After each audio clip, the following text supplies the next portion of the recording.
पकड़ लीजिए, बहुत मुबारक।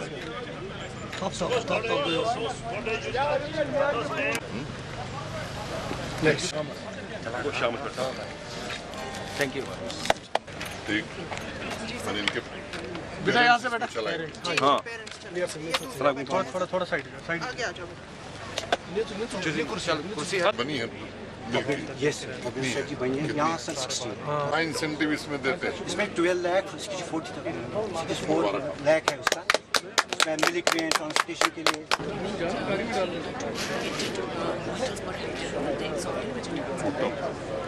गुड़गांव जिले में exotic vegetable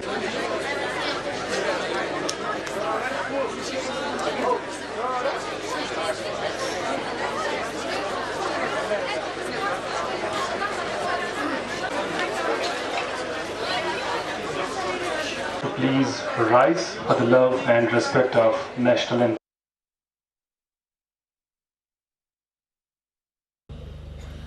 back to village कार्यक्रम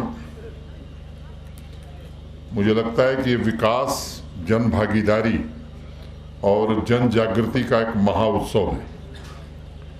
आप देखेंगे तो लोक सेवा हमारे देश की परंपरा में रही है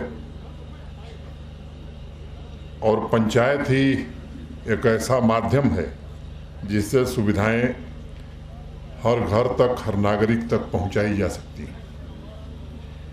आम नागरिकों के दरवाजे तक डिलीवरेबल्स पहुंचाने के साथ साथ जम्मू कश्मीर प्रशासन के आज लगभग 5000 अधिकारी पूरे यूटी में इस काम में लगे हुए, सीनियर मोस्ट से लेकर के और हर स्तर के हमारे अधिकारी इस काम में लगे हैं। अभी चेयरमैन साहब बोल रहे थे, हमारे यहाँ कहावत है कि लड़े सिपाही नाम सरदार का। तो काम हमारे जैसे आपके डीसी साहब हैं, एसएसपी साहब हैं, तमाम डिपार्टमेंट के हमारे लोग हैं, ये सब मिल करके काम कर रहे हैं। श्रेय मुझे मिल जाता है और मुझे प्रसन्नता है कि यहाँ के नौजवान डीसी ने आते ही बहुत कम समय में जो लोकप्रियता हासिल की है और जिस तरह से प्रशासन को जनता की सुविधाओं के लिए अग्रसर करने का प्रयास किया है, मैं निश्चित रूप से उन्हें बधाई देता हूं। प्रशासन का मुख्य काम समाज से समन्वय बैठाना, समाज की आवश्यकताओं को जानना और जो भी प्रशासन की मशीनरी है वो लोगों को अधिक से अधिक सुविधा कैसे मिले, उनकी तकलीफें कैसे दूर की जा सकें। अगर इस दिशा में हम काम करेंगे तो निश्चित रूप से हम अपने लक्ष्य को प्राप्त कर सकेंगे।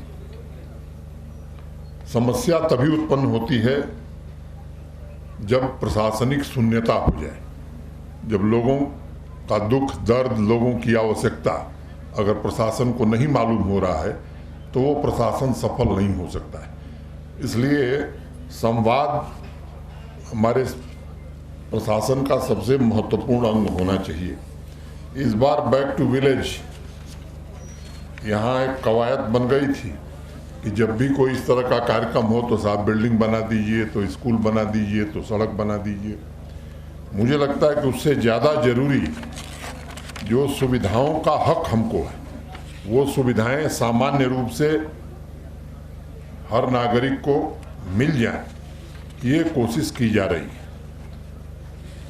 और मुझे देख के प्रसन्नता है, गोल्डन हेल्थ कार्ड लगभग 80% सैचुरेशन हो गया है, 20% लोगों को नहीं मिला है। अब इसमें आपका एक पैसा नहीं लगना है। ये कोशिश की जा रही है कि इस बार हर व्यक्ति को, हर परिवार को गोल्डन कार्ड मिल जाए। भगवान न करे किसी के घर में कोई बीमार पड़े, लेकिन अगर बीमार पड़े तो 5 लाख रुपए तक के इलाज की सुविधा प्रशासन ने उपलब्ध कराई। लैंड पासबुक, अब ये सबसे बड़ी समस्या जम्मू कश्मीर की ये थी। अगर महाभारत का थोड़ा भी किसी ने ध्यान किया होगा या महाभारत के बारे में थोड़ी जानकारी होगी तो एक कभी मैंने पढ़ा था कि अगर लैंड रिकॉर्ड सही रहा होता तो महाभारत नहीं होता। कौरवों में और पांडवों में युद्ध नहीं होता, क्योंकि विवाद केवल 5 गांव का था और भगवान श्री कृष्ण के पास अगर सही रिकॉर्ड रहता तो वो युद्ध टाला जा सकता था। मुझे लगता है जम्मू कश्मीर में भी लैंड रिकॉर्ड ऐसे थे कि सामान्य आदमी को बड़ी तकलीफ होती थी। अब 100% डिजिटाइजेशन हो गया है। हिंदी, इंग्लिश और उर्दू 3 भाषाओं में सबको पासबुक मिल जाए, इसका इंतजाम किया गया है। ऐसे ही म्यूटेशन के जो मामले ठोकर खाते थे लोग, कोशिश की जा रही है कि ये सभी सुविधाएं ऑनलाइन, ताकि आपको किसी से मिलना न पड़े, ये मिल जाए। सेल्फ एम्प्लॉयमेंट, स्वरोजगार पर बड़ा ध्यान केंद्रित किया है हम लोगों ने, क्योंकि सरकारी नौकरी की सीमाएं 1,30,35 लाख की आबादी में लगभग 5 लाख सरकारी कर्मचारी हमारे पास हैं। देश के दूसरे राज्यों से तुलना करेंगे तो काफ़ी ज़्यादा मात्रा में गवर्नमेंट एम्प्लॉयमेंट हमको मिला हुआ है। फिर भी पिछले 3 वर्षों में 30,000 सरकारी नौकरियां हम लोगों ने दी और आज ही 3,000 नौजवानों को नियुक्ति पत्र हर जनपद में बांटने का काम पूरा कर रहे हैं। 700 लोगों को आने वाले 1 हफ्ते में और दे देंगे और जो रिक्त पद हैं उनका भी विज्ञापन कराना और जल्दी से जल्दी उन्हें भरना, ताकि लोगों को रोजगार मिल सके। हाँ, एक बात का जरूर ध्यान रखा जा रहा है कि अब नौकरियां बिक नहीं रही हैं। किसी की सिफारिश से नौकरी नहीं मिलेगी।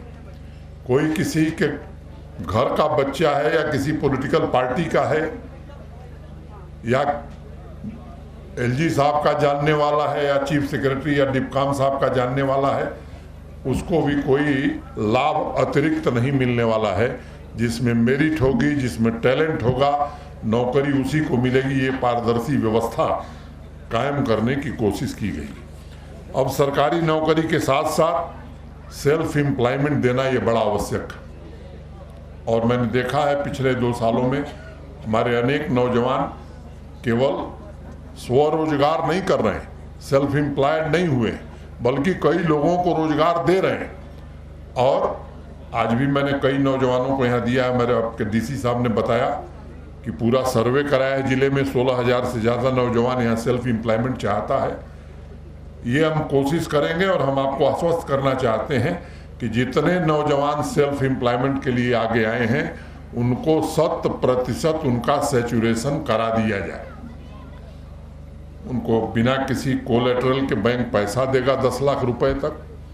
जो भी कोई नौजवान हो, कोई हमारी बहन हो, बेटी हो, जिसको भी काम करना है वो आगे आवे और खुद नहीं बल्कि अपने परिजनों को, परिवार वालों को या एक आध दोस्तों को भी अपने साथ काम में ले आवे। ये कोशिश हम लोग कर रहे हैं। एक दूसरा लक्ष्य रखा गया है कि बहुत सारा हुनर है हमारे नौजवानों में, हमारी बच्चियों में, तो उनके स्किल को कैसे अप स्केल कर सकते हैं, उनकी स्किलिंग को कैसे और बढ़िया कर सकते हैं, ताकि देश में दुनिया की इंडस्ट्री में जो आवश्यकता है उस तरह की स्किलिंग करके उन्हें रोजगार कैसे मिले, इसकी कोशिश की जा रही है। आईटी डिपार्टमेंट ने भी कैंप लगाया है। ऑनलाइन सर्विसेज 225 कर दी गई हैं। उसको समझना, सामान्य आदमी उसको समझ सके, इसकी कोशिश की जा रही है। एक खतरा और बढ़ा है मित्रों, ये नौजवान बच्चे इस समय गेमिंग बहुत मोबाइल लेकर के गेम खेल रहे हैं। गेम तक तो ठीक है, और मैं अभिभावकों से, गार्जियन से कहना चाहता हूँ उसमें भी टाइमर लगा देने की जरूरत है। छोटे बच्चे आदी हो जा रहे हैं गेम खेलने की, तो अधिकतम एक दिन में 1 घंटा खेल सकें, इससे ज़्यादा की अनुमति नहीं होनी चाहिए। तो अगर टाइमर हम अपने मोबाइल में सेट कर देते हैं उस बच्चे के, तो 1 घंटे से ज़्यादा 24 घंटे में नहीं खेल पाएगा। ये हमको ध्यान देने की जरूरत। दूसरी बात, उसमें एक साइट है जिसमें गैम्बलिंग, जुआ खेला जाता है। एक ये नशे की तरह ये भी बीमारी यहाँ बढ़ रही है। इस पर प्रशासन भी तवज्जो देगा। मैं यहाँ की आवाम से भी कहना चाहता हूँ कि आप भी जरा अपने बच्चे को जागरूक होकर के देखते रहिए कि ये गेमिंग में कहीं उस साइट पर तो नहीं जा रहा है। ये हमें ध्यान देने की जरूरत है। पानी समितियों का गठन, अब सरकार प्रधानमंत्री जी के नेतृत्व में हर घर नल से जल पहुंचा देगी, पर्याप्त मात्रा में पानी मिले, पोर्टेबल वाटर मिले, इसकी व्यवस्था सरकार कर देगी। लेकिन इस व्यवस्था को पानी समितियों को ही चलाना है। तो हमें खुद समझना होगा गांव के लोगों को कि ये हमारी जिम्मेदारी, सरकार बना करके आपको सुपुर्द कर रही है, तो भविष्य में ये चलता रहे, अभी से हमको इसकी चिंता करनी है। और इस अभियान में आपके गांव का पानी पोर्टेबल स्वच्छ है कि नहीं, पीने लायक पर्याप्त पानी का इंतजाम है कि नहीं, इसकी भी व्यवस्था की जा रही है। स्वच्छता पर भी काफ़ी जोर दिया गया। अभी बापू कथा को मैंने सुनने का अवसर मिलेगा, या उसकी प्रदर्शनी लगाएं हम, प्रदर्शनी लगाएं हम। देखिए, मैंने बापू के सबसे करीब, उनके दिल के करीब स्वच्छता थी। और अगर हम अपने गांव को स्वच्छ रखेंगे तो यकीन मानिए बहुत सारी बीमारियां गंदगी के कारण आती हैं। सामान्य रूप से अगर स्वच्छता पर हम ज़्यादा ध्यान देंगे, हर परिवार 5-7 हज़ार रुपये सालाना बचा सकता है, जो अनावश्यक दवा पर खर्च करना पड़ता है। तो ये हमारी जिम्मेदारी, ये मुझे लगता है कि इसको हमें देखने की ज़रूरत है। ई श्रम कार्ड्स, UDID कार्ड्स, ये सब हम लोग कोशिश करेंगे कि डिजिटल हो जाए। सभी पंचायतों में प्ले फील्ड, शायद ही कोई पंचायत होगी जहां जमीन न हो, वही पंचायत छूट जाएगी, नहीं तो हर जगह प्ले फील्ड भी, और नौजवानों को खेलने के लिए स्पोर्ट्स किट भी प्रदान की जा रही है। VLW और पटवार घर ये फंक्शनल हो गए। जो विजिटिंग ऑफिसर है उनसे मेरा निवेदन है कि आप ये तो इंश्योर कर ही रहे हैं कि उनका मोबाइल नंबर लिखा है कि नहीं लिखा है, नाम लिखा है कि नहीं लिखा है। ये भी जरा सामान्य लोगों से पूछने की जरूरत है कि जो उन्हें बताया गया कि सप्ताह में इतने दिन उपस्थित रहना है, उतने दिन उपस्थित हैं कि नहीं है, इसको भी देखने की जरूरत है। नहीं है तो इसमें सुधार करने की गुंजाइश है, इसको सुधारा जाएगा। अमृत सरोवर बनाए गए हैं, और यूथ क्लब के जो हमारे नौजवान बच्चे बच्चियां हैं, वो एक ब्रिज की तरह प्रशासन और आवाम के बीच काम कर सकते हैं। हमारे चुने हुए प्रतिनिधि हैं, वो ये काम जिम्मेदारी से निभा सकते हैं। और पंचायत की एक बैठक जिसमें हर आदमी खुल करके अपनी बात कहे, मैं समझता हूं कि मुख्य रूप से ये उद्देश्य रहा है। मित्रों, ये सही है कि पिछले 3 वर्षों में बहुत कुछ बदला है। खासतौर से हमारे घाटी के सामान्य नागरिक ने काफ़ी तकलीफ झेली है पिछले 30 वर्षों में। और एक सामाजिक परेशानी जो मैं देख रहा हूँ, यहाँ शादी की उम्र बढ़ गई है नौजवानों की और बच्चियों की भी। जरा इस गहराई में जाइए, कारण क्या है? पिछले 30 साल से जो कुछ चला है यहाँ, उसका दुष्प्रभाव यहाँ के समाज पर पड़ा। अब विकास दुनिया के किसी हिस्से में तभी संभव है जहां शांति होगी, वहीं विकास होगा। काफी हद तक यहाँ की आवाम के सहयोग से शांति स्थापित करने में प्रशासन को कामयाबी मिली है, सफलता मिली है। लेकिन कुछ लोग हैं जिनको ये अमन चैन पसंद नहीं है। उनको ये अच्छा नहीं लग रहा है कि देश भर से 1.5 करोड़ से ज्यादा लोग जम्मू कश्मीर आ रहे हैं टूरिस्ट के रूप में। उनको ये पसंद नहीं आ रहा है कि यहाँ निवेश आ रहा है या इंडस्ट्री लग रही है। उनको ये पसंद नहीं आ रहा है कि यहाँ की इकॉनमी ग्रो कर रही है। तो एक तो हमारा पड़ोसी और उसके इशारे पर काम करने वाले कुछ लोग ये साजिश कर रहे हैं। बाहर का गरीब मजदूर जो अपनी रोजी रोटी कमाने आता है और कश्मीर और जम्मू की अर्थव्यवस्था में योगदान देता है, यहाँ ईंट भट्टे नहीं चल सकते अगर बाहर के मजदूर आके काम न करें। यहाँ के सेब बाजार तक नहीं जा सकेंगे अगर बाहर के मजदूर आकर के काम न करें।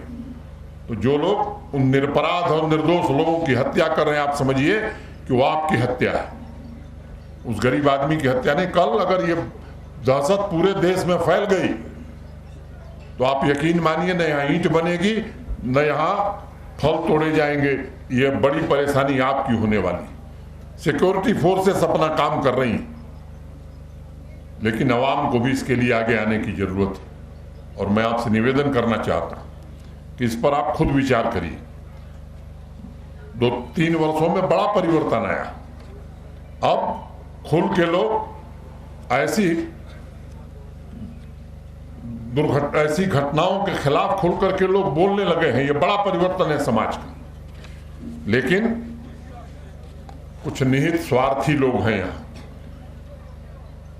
अभी डीडीसी चेयरमैन साहब बता रहे थे कि आम आदमी को इंपावर करने की कोशिश प्रशासन कर रहा है, चुने हुए प्रतिनिधियों को इंपावर करने की कोशिश प्रशासन कर रहा है।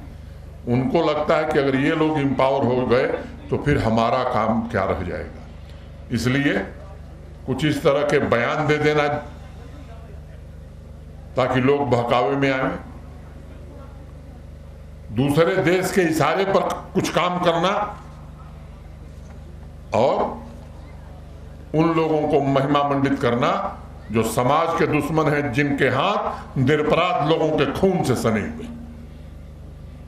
आपको इन लोगों से सावधान रहना होगा।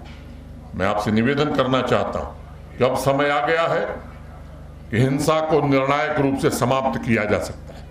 आतंकवाद अब जम्मू कश्मीर में आखिरी सांस ले रहा है। अब उसे ऑक्सीजन देने वाले लोग और कुछ बचे हैं तो उन्हें भी खत्म किया जाएगा। मैं आपसे निवेदन करना चाहता हूं कि आपका भविष्य इसी में सुरक्षित है कि यहां शांति रहे।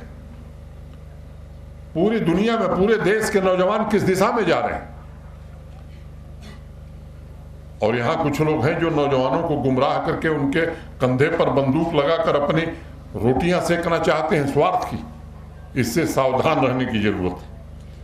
और यहां तो कुछ लोगों को महारत हासिल है, यही उसके आदी रहे हैं।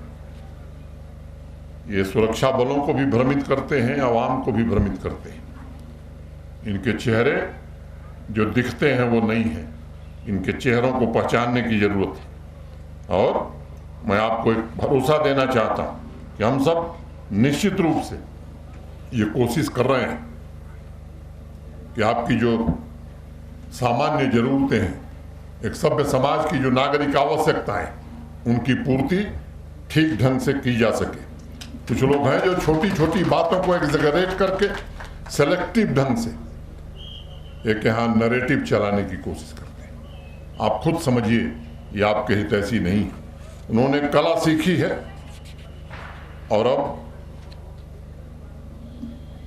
पूरे स्पष्ट रूप से मैं ये बात कहना चाहता हूं कि अब प्रशासन लाभ कुछ सीमित लोगों तक नहीं रखना चाहता है, चाहे वो राजनीतिक ताकत देना हो, आर्थिक ताकत देना हो या सामाजिक ताकत देना। अब वो जमाना चला गया कि कुछ चंद लोगों तक ये सीमित रह जाएगा। अब जम्मू कश्मीर के 1 करोड़ 30 लाख 35 लाख लोगों को अवसर मिले, ऐसी व्यवस्था हम सब बनाना चाहते हैं। हम आपसे निवेदन करेंगे कि आइए इसमें हमारा आप सहयोग करिए। और अब वो लोग कुछ अफवाह फैलाएंगे, ये कोशिश करेंगे जो व्यवस्था चल रही है, रोज बयान आप भी पढ़ते होंगे, जो व्यवस्था चली है व्यवस्था ठीक नहीं, वही व्यवस्था ठीक है जो 20 साल पहले चलती थी, 25 साल पहले चलती थी, जिसमें पता नहीं कितने बेगुनाहों का खून सड़क पर गिरता था। दुकान बंद रहती थी, स्कूल कॉलेज नहीं चलते थे। दूसरे देश के लोग यहाँ हड़ताल की कॉल देते थे और यहाँ के लोग अपना भविष्य बर्बाद करते थे। क्या ऐसी व्यवस्था जम्मू कश्मीर के लोगों की भलाई कर सकती है? मित्रों, आप खुद सोचिए।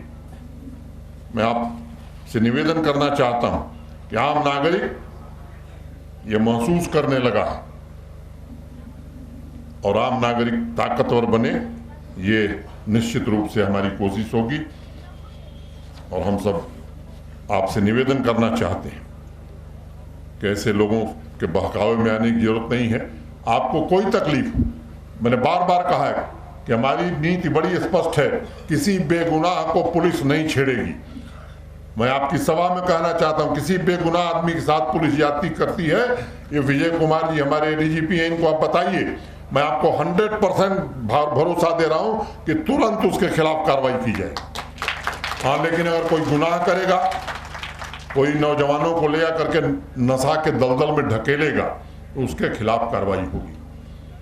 कोई अपराध करेगा, किसी हमारी बच्ची के साथ अगर उस पर गलत दृष्टि रखेगा उसके साथ कार्रवाई, उसके खिलाफ सख्त से सख्त कार्रवाई होगी।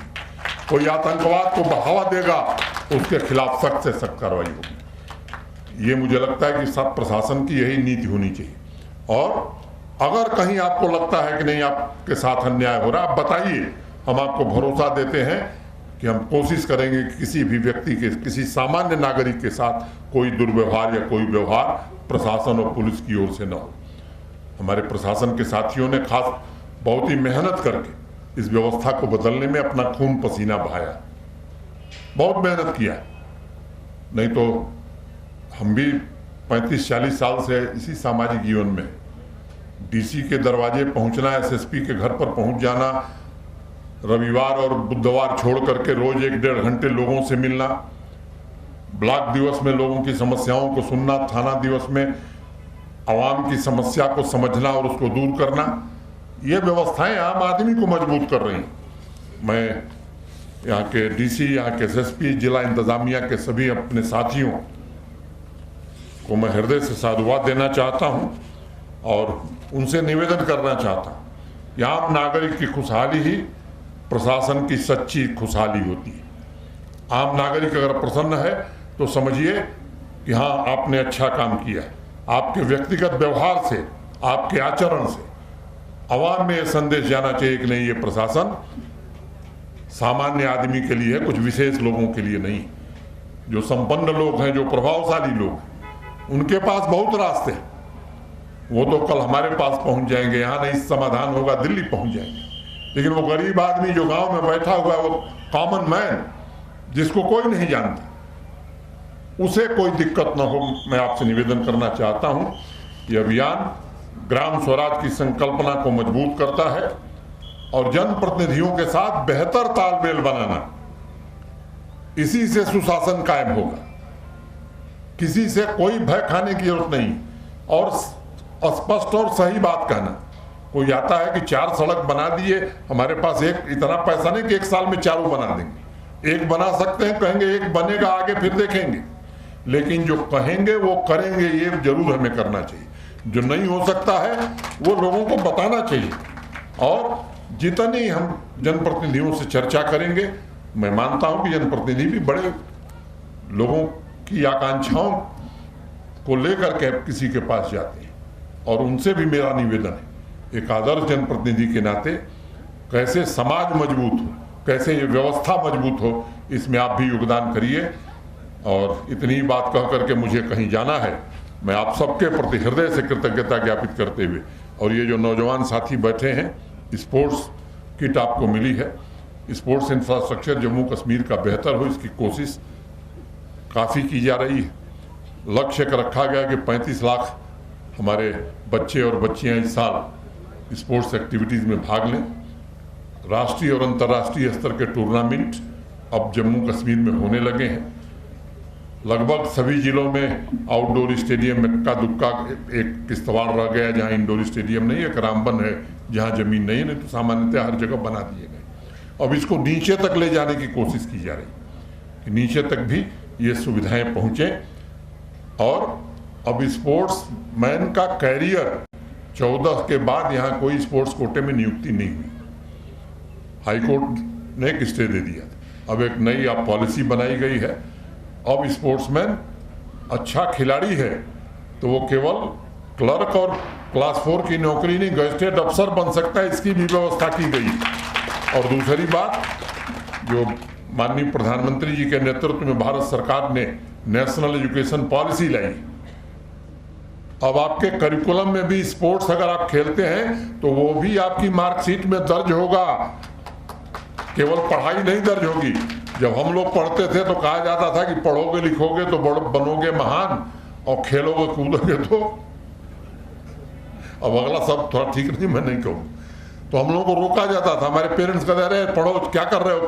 अब व्यवस्था माननीय नरेंद्र मोदी जी ने बदल दी है, जो खेलेगा वो भी सबसे महान बन सकता है। ये स्थिति अब देश में पैदा हो रही है। मैं आप सबसे निवेदन करना चाहता हूँ, आइए इस अभियान को सफल बनाने में आप सब भी जुटिए। जम्मू कश्मीर प्रशासन पूरी शिद्दत के साथ इस अभियान को सफल करने की कोशिश करेगा। बहुत बहुत धन्यवाद। नमस्कार। जय हिंद।